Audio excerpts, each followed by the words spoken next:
Shalom saudara yang terkasih dalam Tuhan Yesus Kristus, selamat bergabung kembali dalam Sukacita Pagi. Saudara, renungan pagi ini saya beri judul Penyembahan yang Tidak Bermanfaat. Saya ambil dari Yesaya 58 ayat yang keempat, dikatakan, "Sesungguhnya kamu berpuasa sambil berbantah dan berkelahi, serta memukul dengan tinju dengan tidak semena-mena. Dengan caramu berpuasa seperti sekarang ini, suaramu tidak akan didengar di tempat tinggi."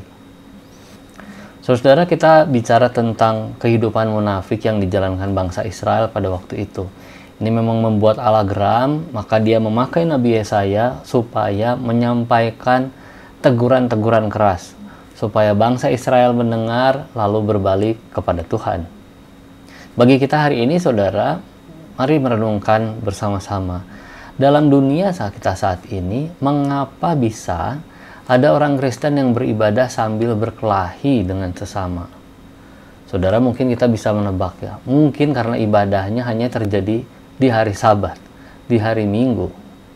Hari biasa, Senin sampai Sabtu adalah cara bertahan hidup, mengembangkan usaha, meniti karir, bahkan menjadi berpuasa. Sehingga kesan yang kita dapat adalah hari Sabat atau hari Minggu adalah hari perhentian dari semuanya itu, semua keduniawian itu. Kemudian orang-orang perlu dikuduskan kembali supaya diberkati Tuhan sebelum besoknya kembali ke kegelapan hidup. Atau juga ada pertanyaan, mengapa dalam dunia saat ini kita bisa beribadah dengan terus bertengkar dengan sesama, bahkan sesama jemaat dalam gereja? Mungkin karena memaafkan ada batasnya. Dan orang yang berbuat jahat tidak bisa dibiarkan. Mereka harus dibuat jera dan dihukum berat. Atau ada pertanyaan yang lain. Mengapa dalam dunia saat ini kita bisa beribadah sambil memikirkan langkah-langkah untuk menjatuhkan orang lain? Jawaban yang lainnya mungkin karena perbuatan seperti itu sudah lazim, itu umum. Tidak mungkin berkembang tanpa siasat. Apalagi menghadapi persaingan. Sehingga kita harus berpikir menjatuhkan pesaing kita. Apalagi ya, yang menganggap kita musuh. Saudara, jawaban-jawaban keliru tersebut membuat banyak orang Kristen menghadapi masalah demi masalah. Bangsa Israel sebetulnya sudah menghadapi itu ribuan tahun lampau. Sehingga nas pagi ini saudara mengingatkan bahwa sikap-sikap yang salah dan menolak ditegur oleh Allah membuat Allah tidak mendengar doa-doa yang dipanjatkan. Berpuasa, mengingat orang yang belum bisa menikmati kecukupan, sampai mengingat penderitaan Tuhan Yesus di kayu salib adalah perbuatan yang menyenangkan Allah. Tetapi ketika perbuatan yang baik itu menjadi satu bagian kehidupan, sedang bagian kehidupan lain adalah membiarkan diri bergelimang dosa, tentu Allah tidak berkenan kepada kehidupan yang seperti ini. Tuhan Yesus mengingatkan dalam Wahyu bahwa orang-orang yang suam-suam kuku tidak sungguh-sungguh menjalani kehidupan kekristenannya akan ditolak Allah. Saudara, panggilan bagi kita pagi hari ini. Mari kita lebih sungguh-sungguh hidup dengan takut akan Allah dalam setiap segi kehidupan.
Bapak Ibu yang terkasih dalam Tuhan Yesus Kristus, sekalipun ada banyak tantangan, berjalan bersama Yesus selalu nyaman dan tentram.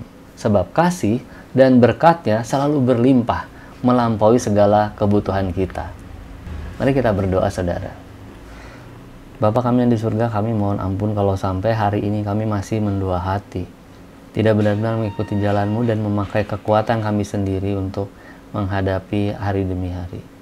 Kami mohon agar Roh Kudus menguatkan dan meneguhkan kami. Dan Tuhan, kiranya usaha yang kami lakukan bukan hanya berguna bagi kami sendiri, tapi boleh menjadi saluran berkat bagi orang lain. Terpujilah nama Tuhan melalui kehidupan kami. Dalam nama Yesus Kristus kami mau berdoa. Amin.